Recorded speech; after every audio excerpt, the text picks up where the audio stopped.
Jeudi 18 avril, bonsoir à tous, bienvenue dans le journal de TNTV au sommaire.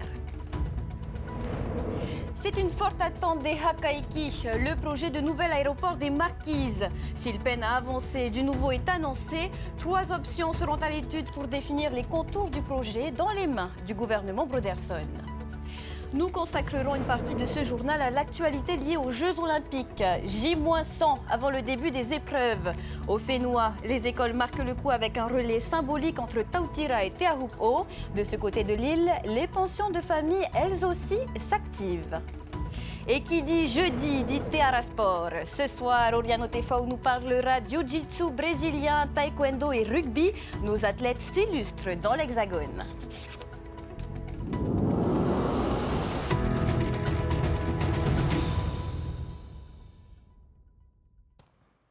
Avant de développer nos titres, les élus non inscrits de l'Assemblée, ceux du Tapura Huira-Tira, interpellent le haut-commissaire.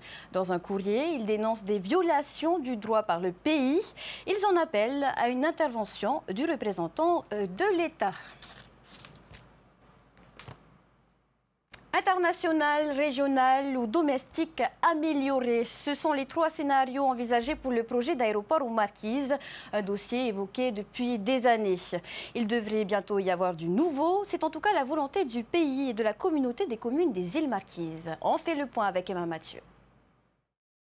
La proximité des Marquises avec le marché hawaïen, le potentiel touristique important de la Terre des Hommes et la volonté d'équilibrer le territoire, ce sont les raisons qui motivent le gouvernement Broderson à poursuivre le projet d'aéroport à Nukuhiva. Évoqué de longue date et inscrit dans le schéma d'aménagement de la Polynésie depuis 2015, le projet a fait l'objet de nombreuses études. Cette fois, c'est une étude d'opportunité qui va être lancée. Le but étant de comparer 3 options. Une option d'un aéroport international capable d'accueillir des longs courriers. Une deuxième option qui consiste en un aéroport régional capable de recevoir des moyens courriers.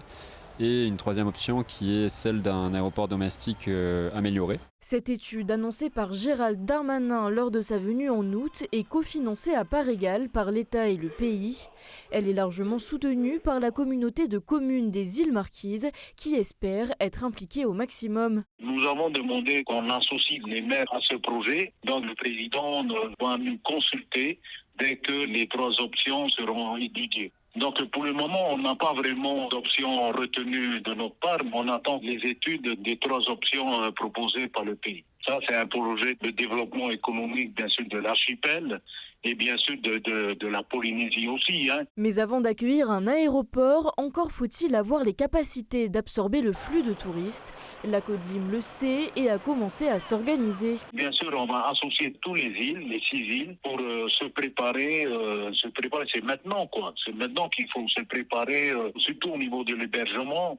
On a même discuté de faire des vols sur Vivaoa pour essayer de partager un peu le flux.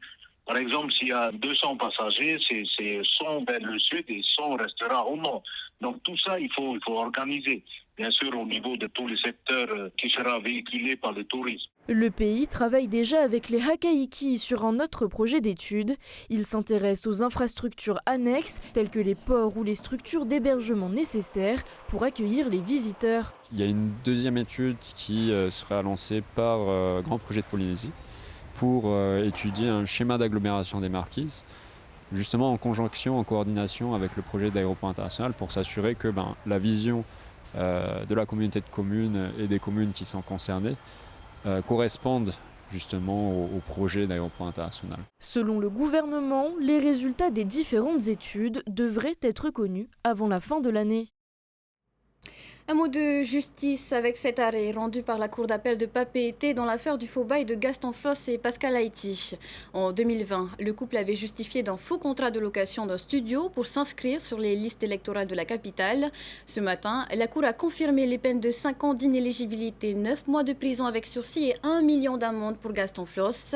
Elle a cependant ajouté 3 ans d'inéligibilité aux 6 mois de prison avec sursis et 500 000 francs d'amende pour Pascal Haïti. Leur avocat a annoncé un pourvoi en cassation. Autre actualité judiciaire du jour, la confirmation des peines contre Dominique Auroy et Pierre Marchesini pour homicide involontaire, des faits qui remontent à 2018 lorsqu'une ancienne salariée de la Dépêche de Tahiti est décédée sur son lieu de travail. Elle n'était plus suivie par la médecine du travail depuis 3 ans. Au volet environnement, prise de conscience des acteurs économiques face à la crise climatique. Relayée pour la première fois en Polynésie, la Convention des entreprises pour le climat a réuni une trentaine de sociétés prêtes à s'engager. D'ici l'année prochaine, elles devront faire des propositions audacieuses afin de basculer vers un modèle économique durable. Les précisions avec Esther Cuneo. La crise climatique d'un côté, l'appauvrissement de la planète de l'autre. Dans la course contre la montre, face à ces deux enjeux, les entreprises ont un rôle à jouer. Car sans les industries qui font le socle de notre économie, pas de transition écologique possible. Mais pour cette session de lancement, il était d'abord question de les éclairer sur les limites de la planète. Donc on parle de climat, on parle de biodiversité, d'énergie, effectivement, mais on parle aussi d'occupation des sols, d'eau douce, des cycles biogéochimiques, etc. Donc c'est vraiment pouvoir donner cette vision globale aux dirigeants pour qu'ils puissent se saisir, comprendre les enjeux, en tout cas dans le cadre de cette première session qui porte sur les constats et le monde d'après. Du côté des acteurs de la transition énergétique, les dirigeants réfléchissent déjà activement à des solutions pour sortir des énergies fossiles et réduire notre impact carbone. Il y a la molécule hydrogène qui est exploitable dans nos combustibles et il y a des applications qui sont d'ailleurs vulgarisées aux États-Unis et même au Japon qui s'appellent combustibles, les piles à combustible et pourquoi pas nous orienter vers ces systèmes-là qui peuvent également répondre à des besoins pour les hôtels et des industries légères que nous avons ici en Polynésie. Mais l'attention des distributeurs d'énergie se porte aujourd'hui sur les gaspillages. Car avec plus de 40% d'énergie verte dans son mix énergétique, la Polynésie n'a pas à rougir de ses efforts. Aujourd'hui, dans le schéma dans la projection qu'on se faisait en Polynésie, c'était d'arriver à 75% de NR en 2030. Mais c'était aussi réduire de 20% la consommation. Or, aujourd'hui, on a un vrai problème, c'est qu'on continue à augmenter notre consommation. Et je pense, et c'était le gros travail qui a été présenté ce matin, il faut qu'on aille vers la sobriété énergétique, il faut qu'on consomme moins d'énergie, moins de viande, moins de ressources naturelles, et qu'on revienne à des choses beaucoup plus raisonnées et raisonnables, comme l'ont fait les ancêtres polynésiens qui vivaient avec simplement ce que la terre leur donnait. Le parcours des chefs d'entreprise doit s'étendre sur 10 mois. Il doit leur permettre de sortir des modèles habituels et de faire des propositions courageuses face à l'horloge carbone. Je vous le disais en titre, à l'approche des épreuves olympiques de surf, l'effervescence gagne les pensions de famille de Teahupo'o. Elles accélèrent les derniers travaux pour accueillir les nombreux surfeurs et touristes attendus. C'est le cas de la famille Parker qui a reçu ce matin la visite d'Esther Parot-Cordette. Reportage. Ce n'est pas encore la houle des grands jours, mais découvrir le spot mythique de Teahupo'o à partir de la pointe Wharimahora suffit aux visiteurs. On est atterri ce matin à 4h40 et donc on est venu directement, on a loué la voiture et on voulait absolument être là pour lui faire découvrir ce qu'il est fan de surf. Alors il est comment le spot? Il est magnifique, magnifique. Je manque un peu de niveau pour y aller, mais ça sera un rêve de surfer là-bas. La famille Parker gagne sa vie grâce à la vague de Teahupo'o. Ses pensions de famille occupent une grande partie du village proche de la plage. Milton a investi 40 millions pour agrandir sa pension. Cette future mini-villa complétera les 3 bungalows existants pour une capacité d'accueil d'une 40aine de touristes. Et tout est déjà loué.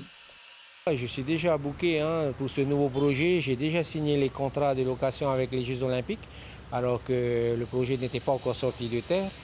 Et là, je suis au stade des finitions. Je pense terminer quand même avant la compétition au mois de mai et d'organiser par la WSL. Salle à manger agrandie, chambre rénovée, Didier Parker est prêt pour accueillir une équipe des Jeux Olympiques, mais aussi les surfeurs de la WSL en mai.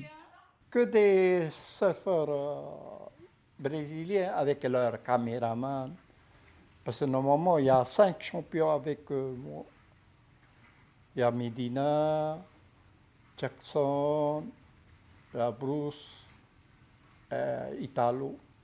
Les travaux vont bon train à Teahupo'o. Les artisans mettent la touche finale à la construction de la nouvelle passerelle. L'ouvrage devrait être réceptionné lundi par le comité organisateur des Jeux olympiques. Elle est déjà sur toutes les bouches. La flamme olympique n'est attendue au Fénois que le 13 juin, mais pour marquer le coup des 100 jours avant l'ouverture de ces Jeux, les établissements scolaires de la presqu'île ont organisé aujourd'hui le relais symbolique. Au total, ils étaient 600 élèves issus de 17 écoles et centres spécialisés. Désiré Teivao les a suivis, regardez. Les élèves de l'école Rearitani Witama de Tautira ont lancé ce matin le relais symbolique de la flamme olympique, représenté par un bouquet.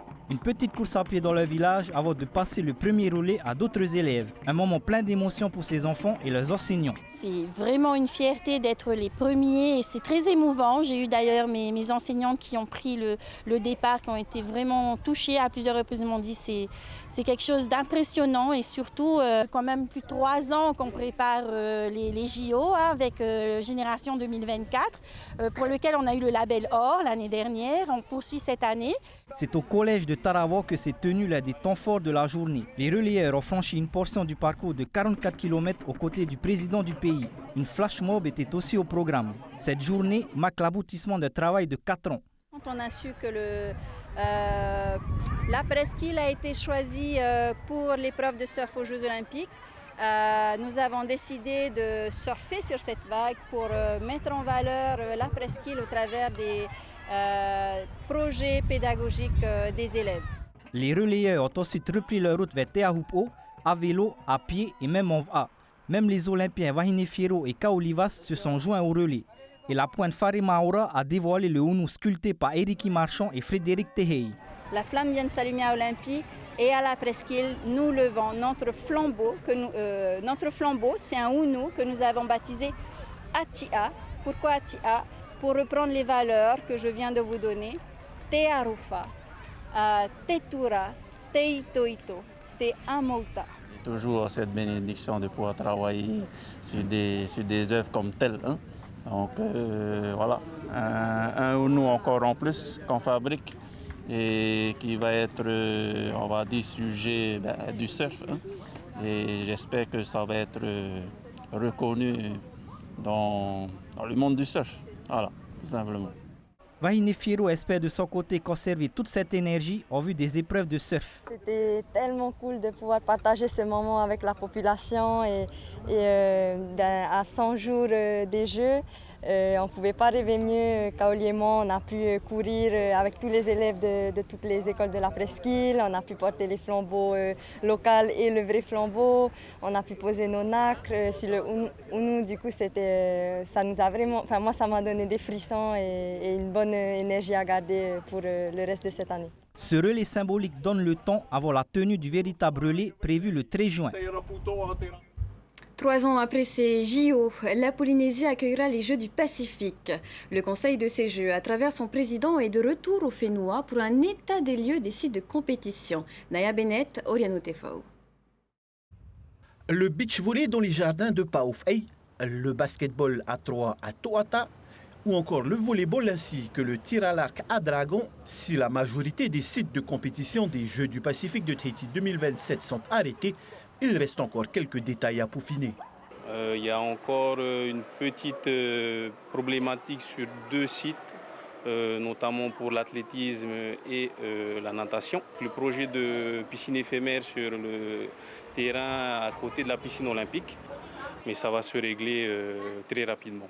Accompagné de son directeur général, le président du Conseil des Jeux du Pacifique, Vidya Lakan, se dit satisfait de cette visite. Dans leur ensemble, les infrastructures sont déjà construites. Il ne reste que la remise aux normes de celles-ci.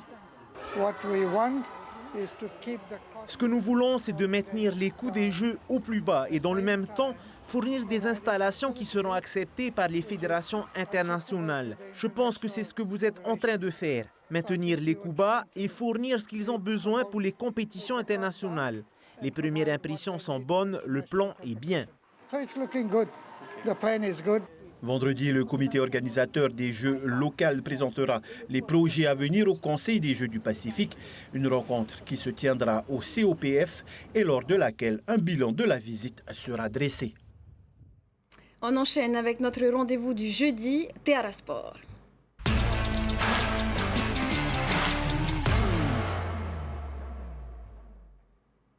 Il ne se passe pas un jour sans qu'il ne traque les actualités de nos sportifs. Oriano Tefao est avec nous. Bonsoir. Yorana Athéna.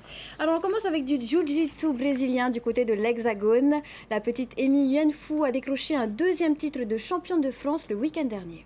Et oui, vous les reconnaissez, ce sont nos petites pépites de jiu-jitsu brésilien. Dimitri, le grand frère, 12 ans, et sa petite sœur, Amy, 10 ans seulement.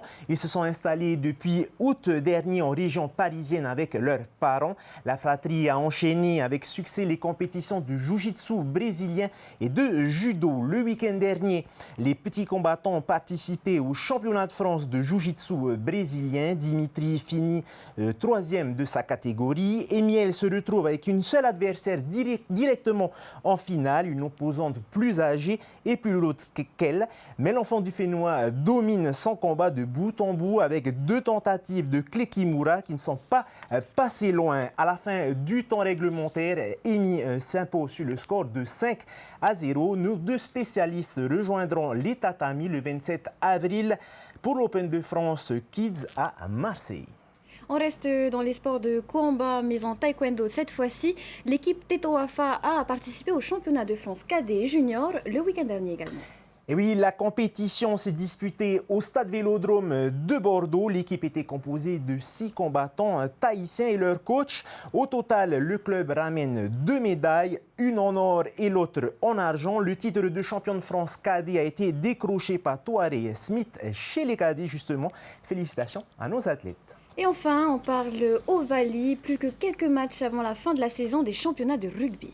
Et oui, et parmi les candidats à la montée en 2e division, le Sporting Club Albi. C'est dans ce club qu'évolue Guillaume Calmont, originaire de la terre des hommes. En déplacement à Massy, Julien Panfieux a assisté à sa performance. Regardez.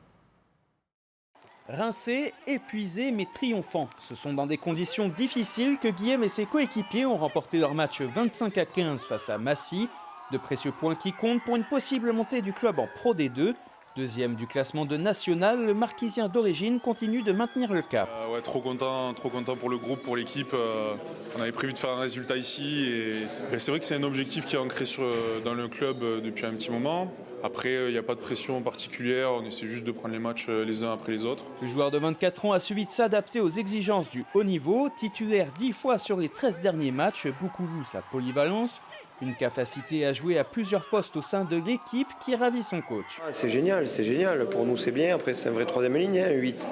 Une 3e ligne et là on est même pas en seconde ligne parce que je le trouve performant. Je trouve qu'il a une maîtrise du poste aussi finalement. Et je suis hyper content de ce qu'il peut faire et de ce qu'il peut donner, ça c'est sûr. Des qualités qui ont forcément plu aux supporters albigeois dès son arrivée au club en 2022.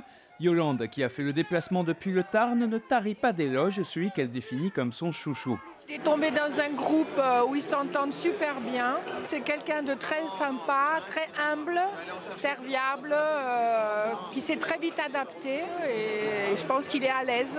Et si toutes ces qualités étaient aussi liées à ses origines, une partie de sa famille vit à Wapao, mais également à Tahiti, des origines que le joueur tient par sa mère. Ma maman qui est issue des îles Marquises nous a éduqués un petit peu à la façon de là-bas. Donc notamment avec la cuisine, nos coups de valeur, le sens de la famille qui est hyper important. Mais c'est vrai que j'en parle à certains du poisson cru de ma maman et du poé notamment. Donc ouais, c'est vrai que c'est un plat que j'aimerais bien faire goûter. Le dernier mot revient à ses coéquipiers. Il est en fin de contrat, donc j'aimerais bien qu'il reste encore un petit peu dans le coin, ce serait cool. Mais qui prolonge pour lui et qui prenne beaucoup de plaisir sur le terrain et qui se régale. Et qui nous invite à Tahiti.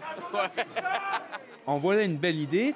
Il semblerait que les discussions soient en bonne voie pour une prolongation. Pourquoi alors ne pas la fêter aux Marquises autour d'une chèvre au lait de coco? Délicieux, voilà, c'est la fin de notre rubrique sportive. Merci encore à tous nos sportifs pour leurs vidéos. On se donne rendez-vous la semaine prochaine. Jeudi, fidèle au poste, comme toujours.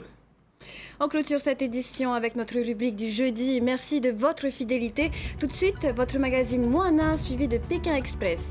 À partir de demain, retrouvez Davidson Bennett aux commandes de vos journaux télévisés. On se revoit lundi. En attendant, une excellente fin de semaine à tous et une agréable soirée sur TNTV. Retrouvez ce journal en replay sur notre site internet et notre application mobile TNTV.